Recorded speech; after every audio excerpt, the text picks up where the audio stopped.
BPL শেষ হওয়ার মাত্র সপ্তাহখানেক পার হয়েছে। চ্যাম্পিয়ন্স ট্রফিতে অংশ নিতে বাংলাদেশ দল এখন দুবাইয়ে।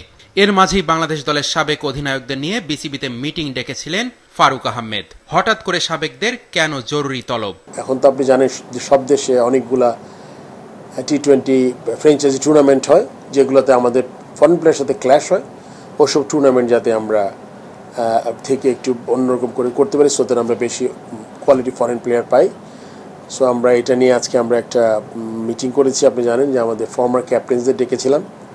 সব ফর্মার ক্যাপ্টেন্স তাদের মতামত দিয়েছে এবং এর মধ্যে অত্যন্ত চমৎকার কিছু সাজেশন এসছে।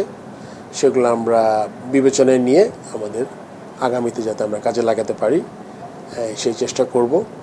চলতি বছর বিপিএলে বেশ কিছু ভুল ভ্রান্তি ছিল। কিভাবে এই ফ্র্যাঞ্চাইজি লিগের মান উন্নয়ন করা যায় সেটা নিয়েও আলোচনা হয়েছে মিটিংয়ে। বৃষ্টির মৌসুমে এনসিএল আর রমজান মাসে ঢাকা লিগ থাকায় অনেক ক্রিকেটারেরই আপত্তি আছে। এর সমাধান জানতে চেয়েছেন বোর্ড সভাপতি।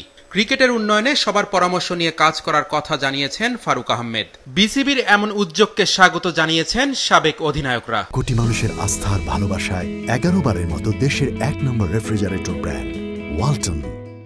মাননীয় সভাপতি ক্যাপ্টেনদের কাছে এই বিপিএল এবং অন্যান্য ঘরোয়া টুর্নামেন্ট আরও কীভাবে ইমপ্রুভ করা যায়, এটার কীভাবে আরও আকর্ষণীয় করা যায় সেই ব্যাপারে কথা বলেছেন। এবং বাংলাদেশের ক্যাপ্টেনরা তারা যে বিভিন্ন সময় যেমন বাংলাদেশকে তাদের যোগ্য নেতৃত্বের মাধ্যমে এগিয়ে নিয়ে গিয়েছেন, তারা তাদের সুচিন্তিত মতামত ব্যক্ত করেছেন। শুধু বিপিএল না, টি-20টা কীভাবে ডেভেলপ করা যায় এবং ফার্স্ট ক্লাসটা কীভাবে আরও ইমপ্রুভ করা যায় ওইসব নিয়ে পারিপার্শ্বিক সবভাবে কথা হয়েছে। এবং আসলে সময়ের কম ছিল।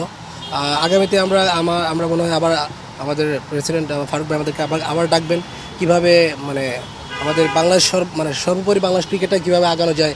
ইভেন নির্মাণ স্কুল নিয়েও কথা হয়েছে যে কীভাবে নির্মাণ স্কুলটাকে আগানো যায়। সাকিব আল হাসান এই মুহূর্তে বাংলাদেশে নেই। রাজনৈতিক প্রেক্ষাপট বিবেচনায় মাশরাফি বিন মর্তুজা আর নাইমুর রহমান দুর্জয়কে সভায় আমন্ত্রণ জানানো হয়নি। আমন্ত্রিত অতিথিদের সকলে উপস্থিত হতে না পারলেও যারা ঢাকায় ছিলেন তারা এসেছিলেন বোর্ড সভাপতির ডাকে।